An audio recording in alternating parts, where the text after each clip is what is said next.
जय माता दी दोस्तों, कैसे हैं आप सब। दोस्तों बात कर रहे हैं 1 और 2 सितंबर की कि ये 2 दिन धनु राशि वालों के लिए कैसे रहने वाले हैं। इन 2 दिनों में धनु राशि वालों को क्या खुशखबरी सुनने को मिल सकती है, किन बातों में इन्हें सावधानी रखनी चाहिए। तो इन 2 दिनों का राशिफल जानने से पहले हम इन 2 दिनों का पंचांग जान लेते हैं। 1 सितंबर 2024 दिन रविवार रहेगा। भाद्रपद माह कृष्ण पक्ष की चतुर्दशी तिथि रहेगी। परिध योग रहेगा जो 5:49 तक रहेगा। उसके बाद शिव योग प्रारंभ हो जाएगा। आश्लेषा नक्षत्र रहेगा जो 9:49 तक रहेगा। उसके बाद मघा नक्षत्र प्रारंभ हो जाएगा। चंद्रमा रात्रि 9:49 तक कर्क राशि में है, फिर सिंह राशि में आ जाएंगे।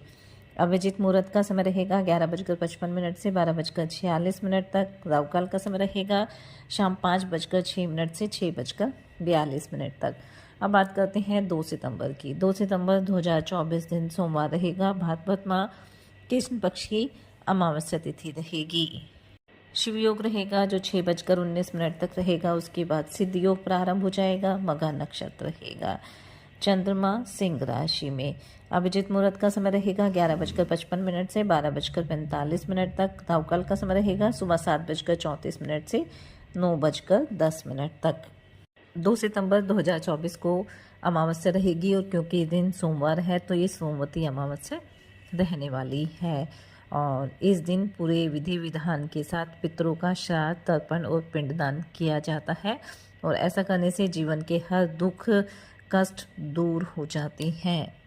और क्योंकि ये सोमवती अमावस्या है और इस दिन महादेव की खास पूजा करने से सुख और शांति की प्राप्ति होती है। हमारी सभी मनोकामनाओं की भी पूर्ति होती है। और इस बार तो ये सोमवती अमावस्या बेहद शुभ संयोग में है क्योंकि इस दिन शिव योग रहेगा। साथ ही साथ शाम के समय सिद्ध योग प्रारंभ हो जाएगा और ये दोनों ही योग बेहद शुभ माने जा रहे हैं। और इन शुभ योग में अपने पितरों का श्राद्ध और तर्पण करना बेहद शुभ फलदायी रहने वाला है। तो इस दिन आप पूरे विधि विधान के साथ अपने पितरों का श्राद्ध और तर्पण करें। साथ ही इस दिन कुछ छोटे छोटे उपाय आप कर सकते हैं। इस दिन आप पीपल के पेड़ की 108 बार परिक्रमा करें और परिक्रमा करते समय आप रक्षा सूत्र भी पीपल पर बांध सकते हैं। ऐसा करने से ये कहा जाता है कि इससे अखंड सौभाग्य की प्राप्ति होती है और वैवाहिक जीवन सुखी रहता है। साथ ही इस दिन आप दान पुण्य अवश्य करें क्योंकि इस दिन किए गए दान पुण्य और तीर्थ स्नान से अक्षय पुण्य की प्राप्ति होती है। मन शांत होता है और नकारात्मक विचार दूर होते हैं। साथ ही इस दिन पितरों के निमित्त आप जल में तिल डालकर दक्षिण दिशा में तर्पण करें क्योंकि इस दिन तर्पण करने से पितरों को तृप्ति मिलती है और वो आशीर्वाद देते हैं। इस दिन शाम के समय ईशान कोण में दीपक जलाना भी बेहद शुभ फलदायी माना जाता है। इससे माँ लक्ष्मी भी प्रसन्न होती है। साथ ही इस दिन आप चींटियों को शक्कर मिला हुआ आटा खिलाएं, इससे भी आपकी मनोकामना पूरी होगी। साथ ही इस दिन आप गरीब और असहाय लोगों को दान अवश्य दें। 7 प्रकार के अनाज का आप दान कर सकते हैं, इसे शुभ माना जाता है। काले तिल का दान करना भी बेहद शुभ माना जाता है और पितरों के निमित्त इनका दान किया जाता है और ऐसा करने से अशुभ शक्तियों से हमारा बचाव होता है, पितृदोष भी दूर होता है, जीवन में सुख समृद्धि आती है। चंद्रमा से संबंधित चीज़ों का दान करना भी इस दिन शुभ माना जाता है, लेकिन हमेशा ध्यान रखना चाहिए कि हमें वही दान करना चाहिए जितनी हमारी सामर्थ्य है। अपनी सामर्थ्य के अनुसार किए गए दान का ही हमें पुण्य प्राप्त होता है। तो चलिए बात कर लेते हैं ये 2 दिन धनु राशि वालों के लिए कैसे रहेंगे। ये 2 दिन धनु राशि वालों के लिए मिले जुले रहने वाले हैं। जहां इन 2 दिनों में आपको किसी बड़े लाभ की प्राप्ति हो सकती है तो वहीं इन 2 दिनों में थोड़ी सी सावधानी भी आपको बरतनी होगी क्योंकि किसी से कहा सुनी होने की भी आशंका रहेगी। इसलिए अपनी वाणी पर, अपने व्यवहार पर थोड़ा नियंत्रण करके आपको चलना होगा। इन 2 दिनों में पैतृक संबंधी मामले में आपको सफलता मिलने की प्रबल संभावना रहेगी, लेकिन फिलहाल किसी भी तरह का कोई भी विवाद आप ना उठाएं तो आपके लिए बेहतर रहेगा। नहीं तो घर परिवार के सामने आपको कुछ ऐसी बातों का सामना भी करना पड़ सकता है जिससे घर परिवार में टेंशन बन सकती है। इसलिए जो भी पारिवारिक समस्याएं हैं उन्हें मिल बैठकर आप सुलझाएंगे तो आपके लिए बेहतर रहेगा। धर्म कर्म के कार्यों में रुचि रहेगी। किसी धार्मिक कार्यक्रम में सम्मिलित होने का मौका भी आपको मिलने वाला है। नौकरी पेशा लोगों के लिए 2 दिन अच्छे रहेंगे, तरक्की के योग बनेंगे, लेकिन जो सहकर्मी हैं आपके कार्य में रुकावट डाल सकते हैं, इसलिए सहकर्मियों के साथ थोड़ा तालमेल कायम करके चलना होगा। कारोबारियों की अगर बात की जाए तो कारोबारियों के लिए समय अच्छा रहेगा, लाभ की प्राप्ति होगी, लेकिन कोई भी नया निवेश करना है तो उसमें बड़ों की सलाह आपको जरूर लेनी है। जल्दबाजी में आकर आपको किसी तरह का निर्णय नहीं लेना है। विद्यार्थियों के लिए 2 दिन अच्छे रहेंगे। प्रॉपर्टी संबंधी मामलों के लिए समय सामान्य रहेगा, इसलिए देखभाल करके आपको काम करने हैं। जो भी ज़रूरी कागजात हैं उन पर पूरा ध्यान देने की आवश्यकता रहेगी। रोज़मर्रा के कार्य आपके तय समय पर पूरे हो जाएंगे, कोई परेशानी नहीं रहेगी।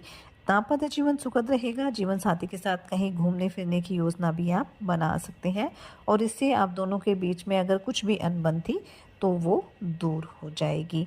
आर्थिक स्थिति बेहतर रहेगी, लेकिन जो अनावश्यक खर्चे हैं उन पर आपको थोड़ा नियंत्रण करके चलना होगा। संतान की तरफ से मन प्रसन्न रहेगा। संतान आपकी उम्मीदों पर खरी उतरेगी।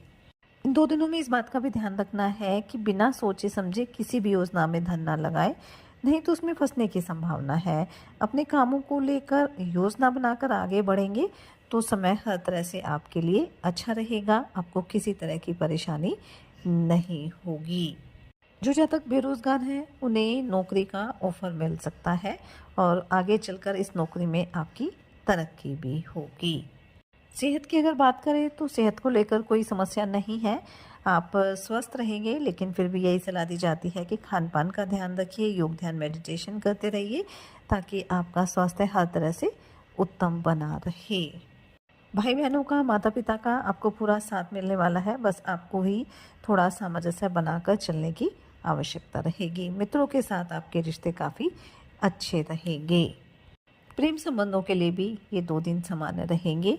आपके रिश्तों में मजबूती रहेगी। थोड़ा सा आप खुद अपने साथी की भावनाओं की कदर करें, बाकी आपके रिश्ते में किसी तरह की परेशानी नहीं है। आप अपने घर और बाहर दोनों कार्यों में संतुलन बनाकर चलने में सफल रहेंगे। अगर आप अविवाहित हैं तो आपके विवाह का प्रस्ताव भी इन 2 दिनों में आ सकता है। हो सकता है आपका विवाह भी तय हो जाए। विदेश में कोई परिजन रहता है तो वहाँ से कोई खुशखबरी सुनने को मिल सकती है। इन 2 दिनों में आप अपने घर की सुख सुविधाओं को बढ़ाने के लिए काफ़ी प्रयासरत रहेंगे, लेकिन आपको अपने बजट का ध्यान अवश्य रखना चाहिए। कुछ प्रभावशाली लोगों से आपकी मुलाकात होगी और उन लोगों की वजह से कार्य क्षेत्र में आपको अच्छा खासा लाभ मिलेगा। कोई जिम्मेदारी भी आपको मिल सकती है। तो कुल मिलाकर हम कह सकते हैं कि ये जो 2 दिन हैं वो धनु राशि वालों के लिए मिले जुले रहेंगे। लाभ के योग भी बनेंगे, लेकिन थोड़ी सावधानी भी बरतनी होगी। साथ ही सच्चे मन से आप ईश्वर आराधना करें, हनुमान जी की आराधना करें, देवगुरु बृहस्पति की पूजा अर्चना करें। सोमवती अमावस्या रहेगी तो भगवान शिव की आराधना करें। पूरे विधि विधान के साथ अपने पितरों का श्राद्ध और तर्पण करें। अपनी सामर्थ्य अनुसार गरीब और असहाय लोगों की मदद करें, उन्हें दान दक्षिणा दें। इससे आपके जीवन में, आपके घर परिवार में सदैव खुशियां बनी रहेगी और आपकी जो भी मनोकामना है वो अवश्य पूरी होगी। ये 2 दिन आपके लिए मंगलकारी रहें, शुभता भरे रहें। इसी मंगल कामना के साथ जय माता दी।